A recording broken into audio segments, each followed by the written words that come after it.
News Live at 10. We begin tonight with breaking news, a report of at least one shot fired in a South Fargo neighborhood. It happened near 40th Avenue South, just west of the Osgood Hornbachers, near Evelyn's Acres. Valley News Team's Callie Hubbard is live on the scene for us and joins us now. Callie, what can you tell us? Yeah, hi Mike and Andrea. I'm here in the neighborhood off of 40th Avenue South and 50th Street South, and as you can see behind me, there was a report of a gunshot here just a little bit ago. The scene has calmed down a little bit. Witnesses tell us that a SWAT vehicle was here not too long ago, and as you can see, there are just 3 police cars surrounding this house in the corner. Police actually just threw a drone up in the air right as we took this shot for you guys. We're still waiting to talk with police. They're coming in and out of the house as we speak, so stick with Valley News Live as we continue to update you on this developing story. Reporting live here in South Fargo, Callie Hubbard, Valley News Live. All right, thank you so much, Callie. And again, as she said, stick with Valley News Live for updates on this breaking story. We also have new information for you tonight as West Fargo police are still looking for a person involved in a reckless driving case. We did get an update from them saying that they don't believe the public is in danger. The scene is clear now, and about an hour ago it looked like this, a couple of blocks down near the 600 block of Main Avenue. The reckless driver call came in about 7:15. After the driver took off running, a canine was brought to to try and track the driver down.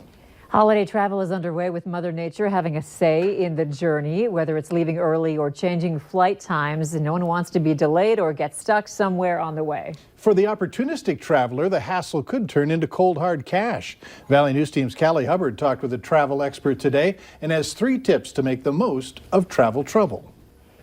Parked cars are already in place at Hector International Airport. I like going places, and I like seeing people, and I like meeting new people. With travelers still able to come and go, Deborah Wassmiller was waiting for one of her sons to get off his plane. It's Sunday I'm concerned about. Sounds like it could be pretty rough then. Travel expert Todd Ganji says there are some ways to make the most of these hectic travel times. Signing up for their frequent flyer program and then getting their phone apps.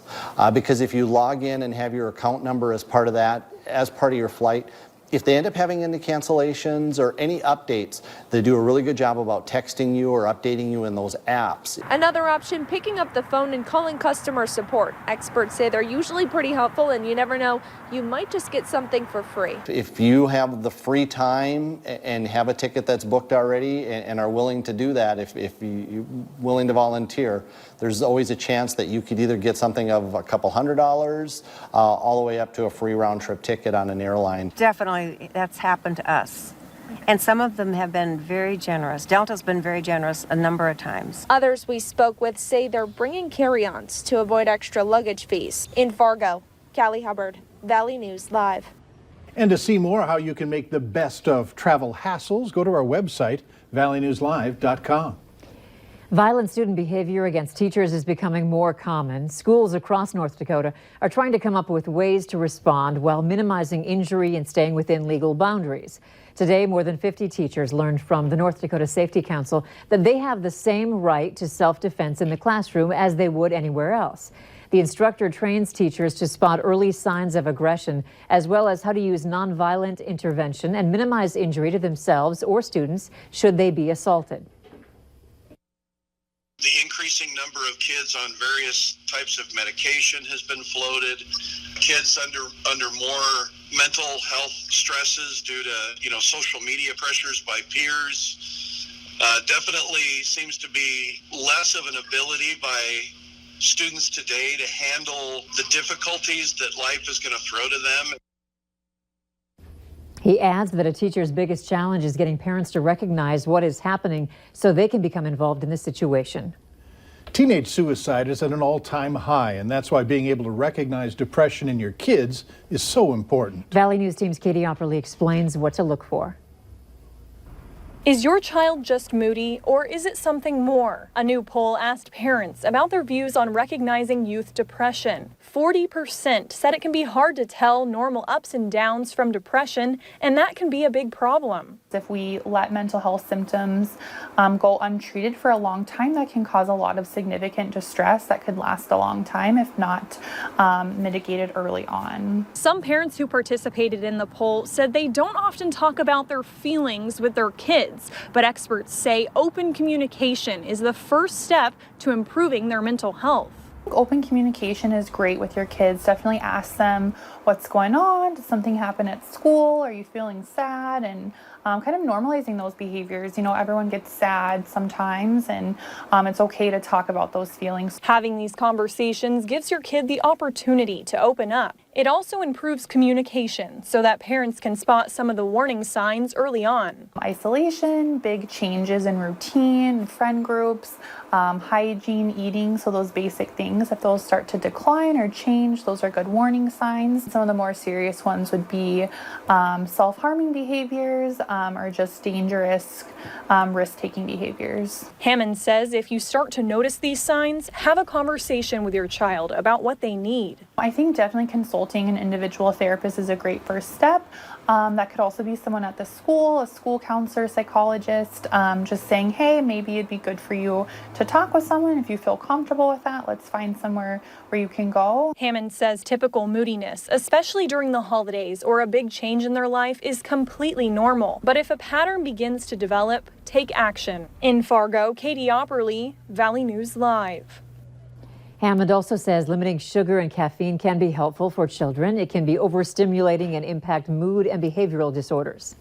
Students and staff at Cheyenne High School in West Fargo are dealing with the loss of a fellow Mustang. 16-year-old Ben Merck passed away early this morning from complications with ALS. Ben's friends and classmates today say despite his grim diagnosis, he always looked on the bright side. He was positive because he was like, I'm still living, I'm still breathing, like I'm still walking, I can do it. Like he always thought about something good that was going on. To honor and remember Ben, students have planned a red out, asking others to wear Ben's favorite color on Thanksgiving, as well as next Monday, the Monday after the holiday break. The holiday season has officially begun, thanks in large part to the Holiday of Lights parade tonight. Dozens of decorative floats made their way from Moorhead to downtown Fargo, bringing with them, of course, holiday cheer. Valley News Live was well represented, including Andrea, Hutch, Melanie, Nathan, Lisa Green, and Courtney. And of course, the big man in red was there to finish off the annual parade that typically draws thousands of spectators. With a good chance for challenging driving conditions in the next few days, how about a tune-up on good habits behind the wheel? If you start to slide, look where you want to go while you steer and go that direction. This is especially true at speeds above 25 miles per hour. AAA says it's better to move over and keep going, assuming you can do so safely, than to come to a hard stop in snowy, icy conditions. Also, keep your hands on the wheel. That way, no part of your body is between the airbag and your chest. And of course, the best way to stay safe when roads are slick is to avoid driving if you don't have to. And if you do need to drive, go slow and leave plenty of time to get where you're going. Valley News Live 10 at 10 continues with no wait weather.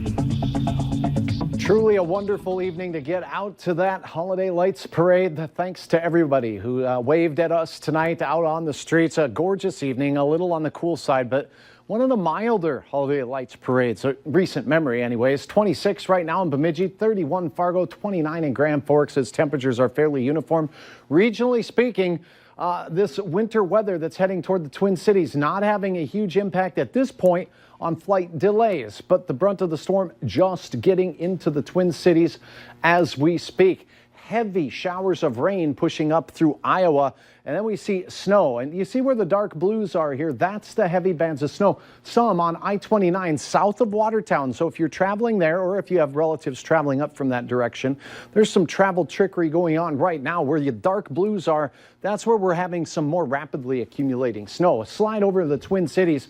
If you're on I-94, once you get to the east side of Alex, you're going to start noticing some slippery conditions. And we have band after band of heavy snow.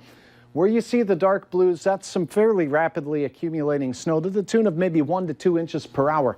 Where you see whites starting to show up here and south of Rochester into Wisconsin, that's ridiculous snow with snowflakes the size of Hutch's fist, and those really accumulate quickly. So heavy snow out there. The storm we're watching to impact the valley and the Dakotas still just now making landfall on the west coast. Winter storm warnings from the Omaha area up into the Twin Cities. Really, the Twin Cities will get the brunt of the snowfall from now into the morning hours tomorrow. So travel there will become difficult as this storm system continues to spiral its way east. For us, we'll have north winds and some of our far eastern counties, maybe the Hubbard County area, Wadena County. You might get some flakes from this. Other than that, it's not really going to be an issue for us unless you're driving in that direction. And we close out Wednesday with this storm system exiting. We'll have improving conditions, and it does look like quiet as we go into the holiday. Now, here's a look at snowfall potential from now on. Where you see the dark blues here, that's 6 to 12 inches, and this purpley stuff is bad news. That's, well, about 8 to 12 inches or more expected in those areas. Your forecast for here tomorrow, just gray. We'll have a northwest wind and cool temperatures in the 20s. All in all, fairly quiet for our Wednesday travel. Now, what we're watching takes place as we get into Friday. Now, first and foremost, our forecast models that go out to the medium range. One is the European model. We've been showing that the last couple of days, showing that the rain stays south. It's going to be cold enough for snow north.